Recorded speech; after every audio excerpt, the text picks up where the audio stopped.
नाजरीन, महाराष्ट्र के लातूर में बीजेपी शिवसेना की मुश्तरका रैली है, जहां पर वजीर आजम नरेंद्र मोदी रैली से खिताब करें। आपको सीधा ले चलते हैं। ये हमारा संकल्प है।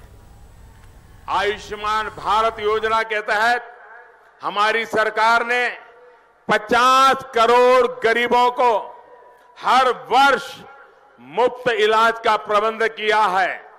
अब हमने हर गरीब के दरवाजे पर प्राथमिक स्वास्थ्य सेवाएं ले जाने का संकल्प लिया है।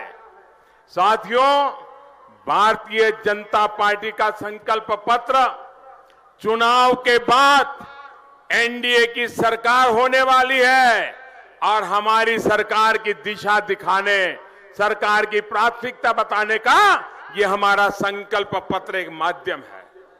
एक कोशिश है कि कम शब्दों में हम अपना विजन इस संकल्प पत्र के माध्यम से देश के सामने रखते हैं।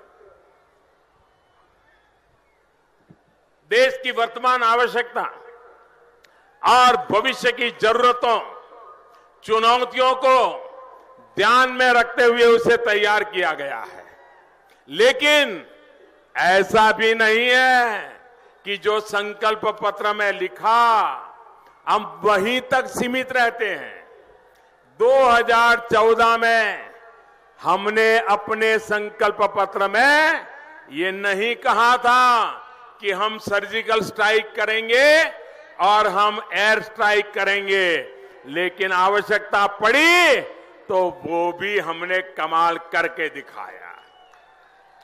हमने ऐलान नहीं किया था कि सामान्य वर्ग के गरीबों को 10% आरक्षण देंगे, लेकिन कोई गाजे बाजे बजाए बिना, समाज में तनाव पैदा किए बिना, किसी का छीने बिना हमने हमारे मध्यम वर्ग के गरीब परिवारों को 10% आरक्षण देने का काम पूरा कर दिया।